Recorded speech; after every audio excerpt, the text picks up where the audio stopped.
Good morning children. आज फिर मैं उपस्थित हुआ हूँ व्याकरण के क्लास को लेकर के। आज हम लोग डिस्कस करेंगे व्याकरण के भाग। पिछले वीडियोज में हम लोगों ने भाषा, भाषा के प्रकार, बोली और राजभाषा के बारे में अध्ययन किया। अब हम लोग व्याकरण के भाग के बारे में अध्ययन करेंगे। इससे पहले हम लोग व्याकरण के बारे में भी डिस्कस कर चुके हैं। तो व्याकरण के जो भाग है इसको दो भागों में बांटा गया है। एक आधार है पुराने व्याकरण का और एक नया यानी वर्तमान काल के आधार पर, यानी वर्तमान हिंदी व्याकरण के आधार पर। जो वर्तमान समय में अभी व्याकरण की पुस्तकें चल रही है उसके आधार पर, अर्थात दो आधार पर व्याकरण के विभाग हुए हैं। तो सबसे पहले हम लोग अभी वर्तमान में यानी आधुनिक हिंदी व्याकरण के आधार पर व्याकरण के जितने विभाग हैं, जो भाग है उसमें तीन भाग बताए गए हैं। अर्थात आधुनिक व्याकरण के आधार पर व्याकरण के तीन भेद हैं, तीन भाग हैं। तीन भाग है।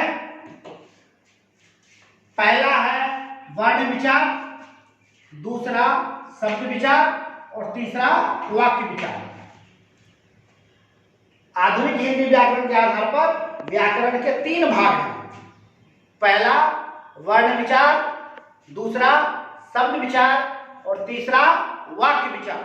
लेकिन बच्चों कुछ किताबों में एक चौथा भाग भी दिया गया है जिसके बारे में मैं चर्चा कर रहा हूं। चौथा भाग जो दिया है उसका नाम रखा गया है पद विचार। अब देखिए बच्चों, पद और शब्द में थोड़ा सा अंतर है। एक डिक्शनरी में, एक शब्दकोश में जो वर्ड्स हैं, जो शब्द हैं वो शब्द है, लेकिन किसी पुस्तक में जो शब्द का प्रयोग किया गया है, जो वाक्य का हिस्सा बन चुके हैं, जिन शब्दों के ऊपर वाक्य के नियम, लिंग, वचन, कारक, क्रिया और काल का प्रभाव पड़ता है, तो ऐसे शब्दों को शब्द नहीं पद कहा जाता है। तो शब्द विचार के अंतर्गत ही हम लोग पद के बारे में पढ़ लेते हैं। इसलिए इसको स्वतंत्र रूप देने की कोई जरूरत नहीं है, क्योंकि पद विचार के अंतर्गत हम वाक्य विचार के अंतर्गत ही पढ़ लेते हैं। इसलिए इसको अलग से देने की कोई जरूरत नहीं है।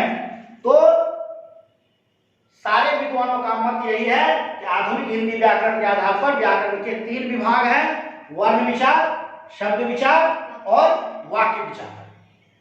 अब पहले टॉपिक पर हम लोग चर्चा कर रहे हैं कि वर्ण विचार में क्या होता है।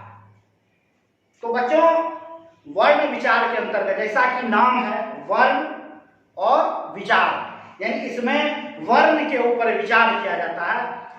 व्याकरण के इस भाग के अंतर्गत में वर्ण क्या है, वर्ण की परिभाषा क्या है, स्वर वर्ण क्या होते हैं, व्यंजन वर्ण क्या होते हैं, घोष क्या होता है, अघोष क्या होता है, अल्प प्राण क्या होता है, महाप्राण क्या होता है, संयुक्त व्यंजन क्या होता है। कहने का मतलब कि इसमें हम वर्ण के ऊपर में पूरी चर्चा करते हैं। वर्ण के परिवार की पूरी विशद व्याख्या की जाती है। तो कहने का मतलब कि व्याकरण का वह भाग जिसके अंतर्गत वर्णों के भेद, रूप, आकार, प्रकार आदि का वर्णन हो, वह वर्ण विचार कहलाता है।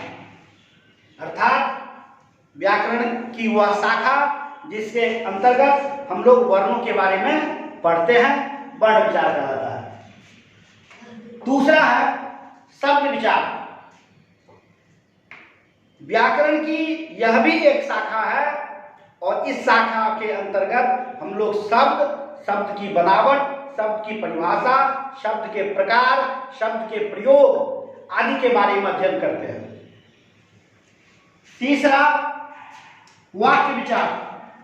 वाक्य विचार के अंतर्गत हम लोग वाक्य, वाक्य के अंग, वाक्य के अवयव आदि के बारे में वर्णन करते हैं।